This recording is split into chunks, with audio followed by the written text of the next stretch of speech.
Over 900 feet underground lies a pool of water the locals call the gates to hell. Located in the deepest part of the cave, the water in this pool is extremely contaminated with E. coli and tons of other dangerous bacteria. Because of the water, nobody knows how deep this pool goes, and to this day, nobody has ever explored it. Or at least that's what I used to think. You see, while researching the cave, I came across an old article from the Arizona Daily Star. Now, in the article, back in 1976, 3 men embarked on an expedition to dive down into the pool. Obviously, they had no idea about the contaminated water, but they believed if they could go far enough down into this pool, it would open up, revealing another hidden part of the cave. This mysterious group of divers ended up making it over 350 feet down into this pool before they were forced to turn back. But before they turned back, those men saw something. They took no photos, no videos, and nobody alive today has seen what those men saw. So in this video, I'm going to be finding the cave and sending a boat and an RC submarine straight down into the gates of hell to hopefully answer the question, how deep does this pool go? And what did those divers find over 50 years ago?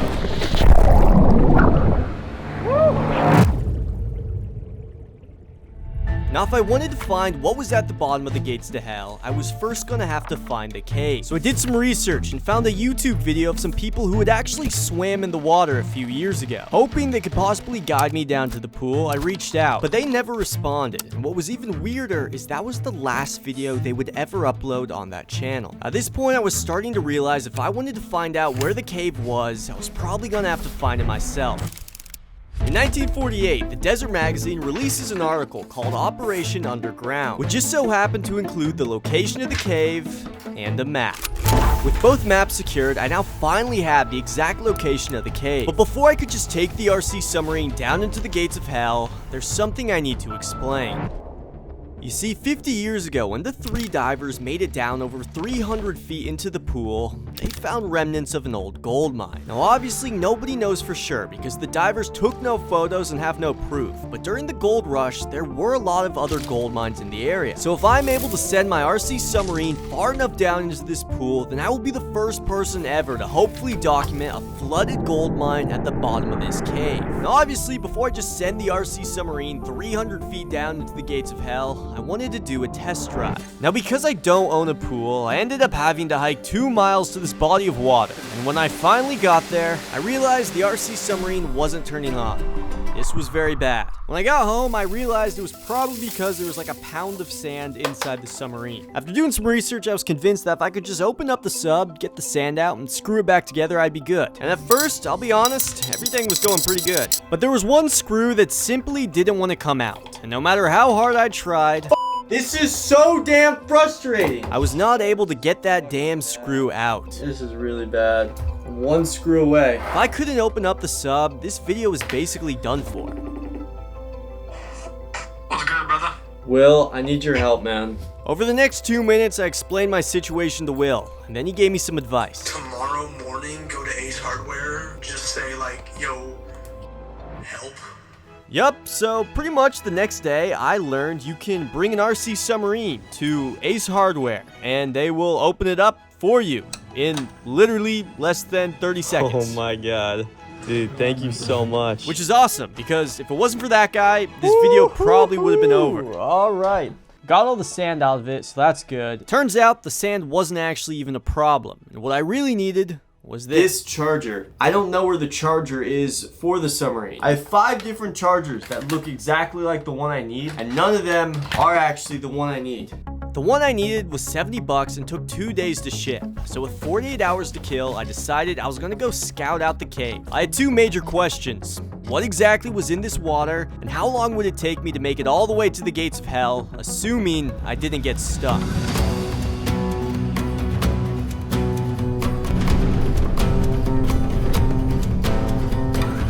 I think according to the maps, it should be just around this corner.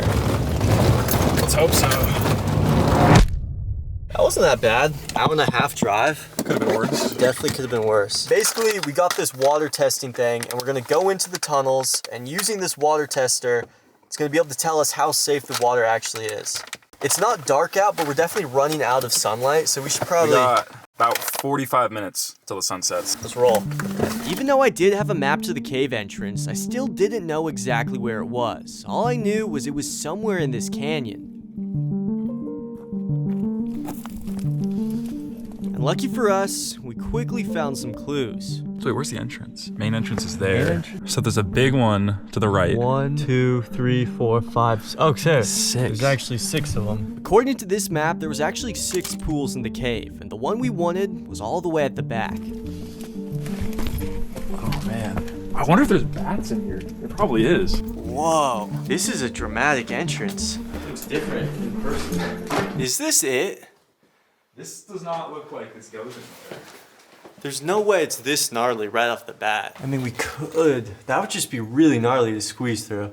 Yeah, I don't want to get stuck. I think we backtrack a little bit and see if there's a different entrance. Worst case scenario, we just suck it up and squeeze through. Yeah. Turns out the cave actually had 2 different entrances. We need to go to there. So we have to go further. We gotta go down that way a little bit and then. We just found entrance 1, which was here, and supposedly entrance 2 was further down into the canyon.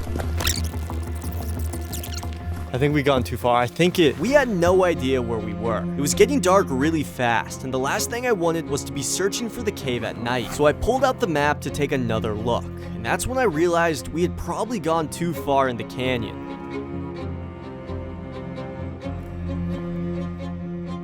True. I think it's right there.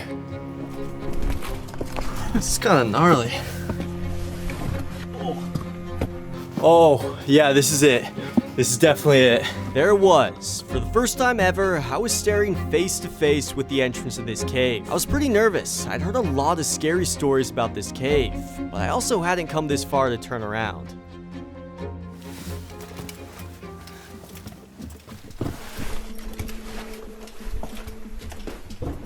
Dude, oh my gosh. Hello? The first room of this cave was surprisingly pretty open, but this wouldn't last long because we were quickly approaching one of the first tight squeezes of the cave. Eden is going through.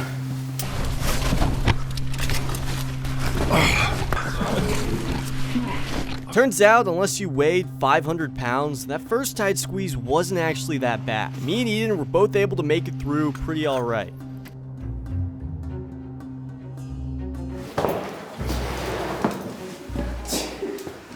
This is really cool though. Pretty crazy. Weirdly enough, it was really hot inside of the cave, so I stashed my jacket. That was unplanned. And then we continued deeper into the cave. Go for it.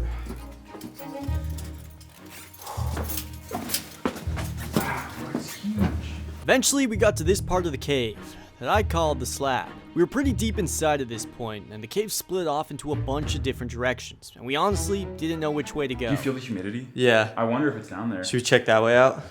Down. Totally going off like theory though. I mean, I like the theory. I followed Eden deeper into the cave, and the further we went, the more and more handprints started to appear on the wall. Is it a dead end?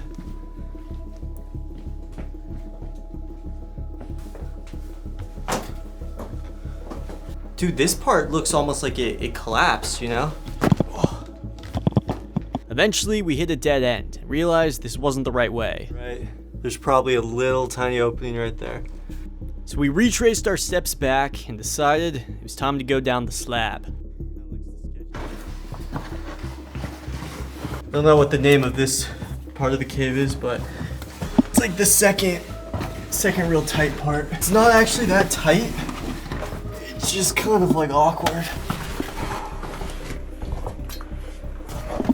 Okay. We made it through that. Dude. Wow. Look at like the ceiling in this thing. Wow. Dang, it's huge in here. Woo! I forgot to mention that we also happen to be carrying the world's brightest handheld flashlight. And let me tell you, exploring with this thing was sick. I wish we could have it on forever, but it got hot really fast. It's hot. So you could only really have it on for like a minute at a time. So just like that, we were back to normal caving. Up to this point, everything had been pretty chill. But that was all about to change. I followed Eden into this narrow passage, hoping it would open up again. Welcome to the hole.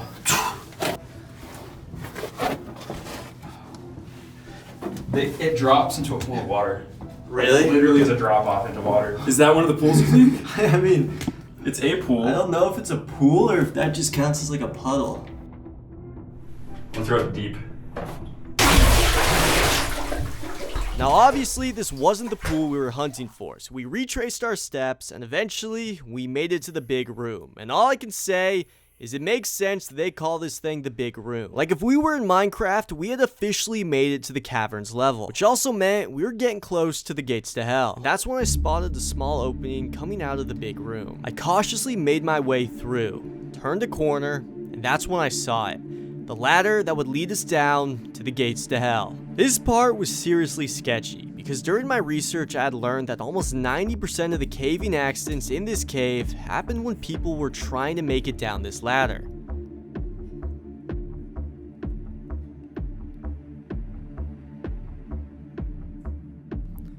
Once I had made it to firm ground, I turned on the mega flashlight, and for the first time ever, I was looking at the gates to hell. This deep underground, the air quality was horrible, and the whole room just felt off to me. But I pressed on further. I'd come this far to take a sample of the water, and that's what I was gonna do. Just like, yeah. Hopefully we can find out what's actually in this water. We got a lot of stuff. The bacteria one is gonna take 48 hours, so 2 days. It'll turn purple if it's clean and yellow if it's bad. This is the bacteria one. So I'm just gonna fill up this vial. It looks pretty clear.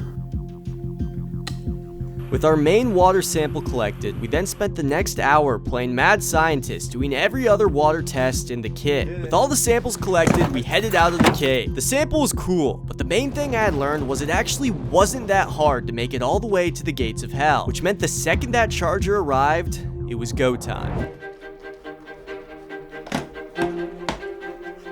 That will go into the wall, then that plugs into this, like that. This guy plugs into this, like that, and then this is into this, like that. All to hopefully maybe get this thing to turn on. I hear something. Oh, I think that's good. It's red. Yes! It's alive! Thank God. Thank God. I'm not gonna lie, I had no faith in this working. I let the RC submarine charge up, packed it all up in a bag, and then decided to do one last test run in my fraternity's cold plunge pool. Okay, I'm gonna hit this lock button.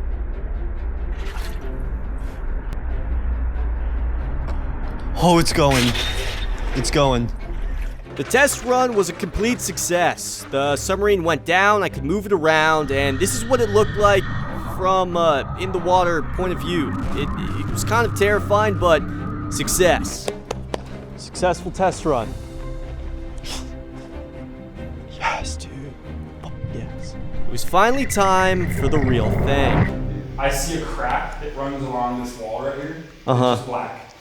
It's literally just like a hole. So maybe it's just like a small opening. I gotta like navigate it around that crack. Like you see where it's like really dark blue in the back? Yeah. Yeah, it just keeps going. I You can really see can't it. see the wall back Yeah, Definitely keeps going. it keeps going down. The question is, how far? All right, we got two things we gotta do. We gotta pump this guy up and then set the drone. And this guy's gonna take a lot longer to get ready. So I think we should do that first. Yeah, actually that's not bad, it's going. I'm not gonna lie, I don't think two people can go in this boat. This is not a two-person boat now. I don't know, man, on the picture there's two people. Two children. 2 5-year-olds, bro. Dude, I'm thinking that's you, Ian, that's Okay. me, and then Will, you're just in the water. Like, making sure everything's okay. What's the weight limit say? Weight limit? Where does it say weight limit? Capacity 210. Bro, that's literally Bro, my that's... weight. So we are currently pumping up the Explorer 200 to send it down into the pool. Isaac, what's your opinion on like how safe that water is after we've tested it? Like, would you be willing to actually fall into there? My honest opinion is I don't think I'd die if I fell in, but I'd want to go straight, like I'd be booking it to take a shower. Seeing all that bacteria and stuff floating on top, that scares me. I go by the goon goblin. There. Isaac, do you want to finish it up? This actually isn't as bad as I thought. The boat has been officially pumped up. All right, we're gonna leave the boat there. There's the pool. I'm not confident that you both are fitting in there. Max 210, brother. Thanks. That's the suggested, bro. I would love to see you fall in, so go ahead. Okay. Well, before we do that, we gotta actually rig it out. Let's figure this out. We got the sub in the boat. Yeah, no, honestly, enough talk. Let's just do it. This raft is only rated for 2 children, and 2 adult men are about to enter it. The water's contaminated. Me and Eden tested that, so we know for sure. We got the sub, everything's loaded up. Let's hop in. Drift away. Oh shit. Okay. That was the sketchiest. Fucking hell, we're in. Bro, almost fell. Here we go.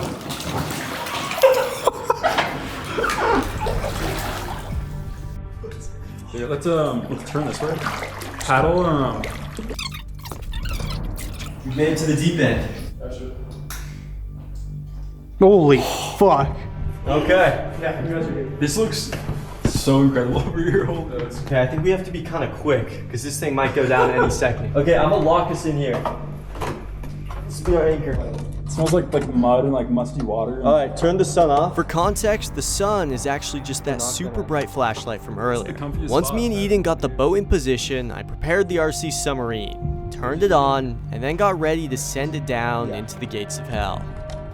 Now the reason I wanted to be in the boat for this part was so I could be directly above the RC submarine when we send it down. The biggest risk of the entire mission was the RC submarine's tether getting snagged on something. So I would be driving the RC submarine as my friend Eden was in charge of navigating the boat and managing the RC submarine's tether the deeper it went underwater. Oh, it's working. Dude, I want to see it so bad. Surfaced. Could you twist us? All right, hold on to the anchor, and now you got to start doing the tether.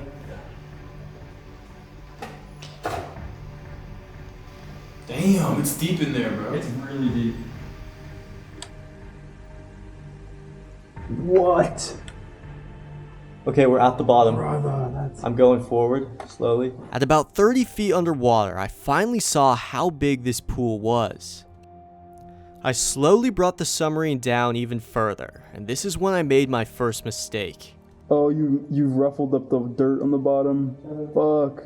Try not to hit the floor because you'll disturb all the dirt. I was gonna have to be extremely careful. If I bumped into anything with the RC submarine, I would create a massive cloud of dust. I tried waiting for the dust to settle, but it wouldn't go away. So my only option was to slowly go through it with the sub and hope the visibility got better. At this point, I could just barely make out the submarine from the surface. If I kept going forward, that meant the submarine would disappear behind the rocks. It was a risky play, but it was one I was gonna have to take.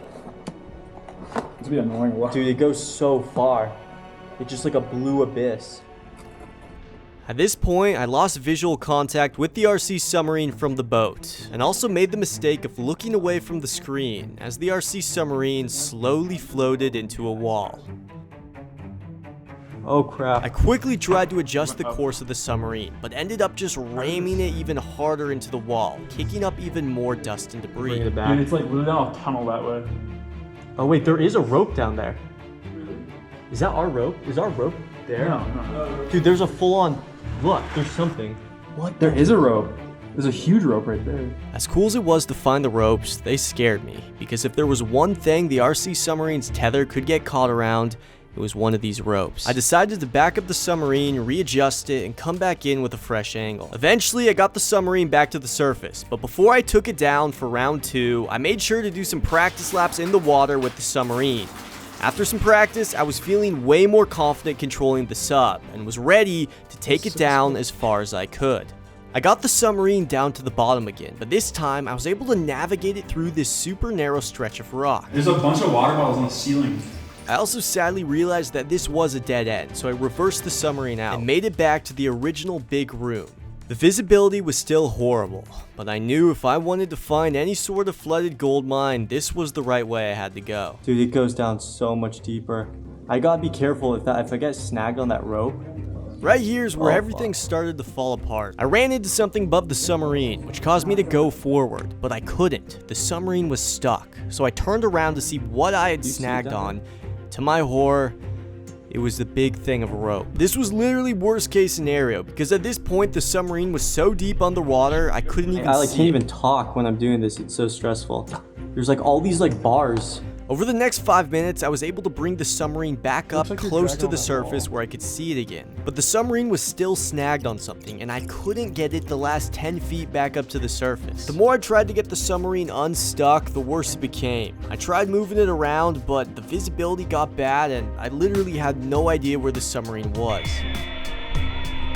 We tried again for the next 5 minutes to get the submarine unstuck. Eventually, our last resort was to just pull it as hard as we could and hope it would break loose. Right before I was about to abandon it in the gates of hell forever, we gave it one was last that? pull. Did you get it? Yeah! Let's We were able go. to break it loose. Even though I was able to get my RC submarine back, this mission had been a failure. I hadn't been able to capture anything cool on camera, and if I'm being honest, I probably only sent the submarine like 50 feet down. But I'm not giving up, because you see, the submarine I have is only the 3rd best. But if this video gets 10,000 likes, I will upgrade to the best RC submarine that money can buy. Invest the time to properly learn how to drive it, and I will figure out what's at the bottom of this pool.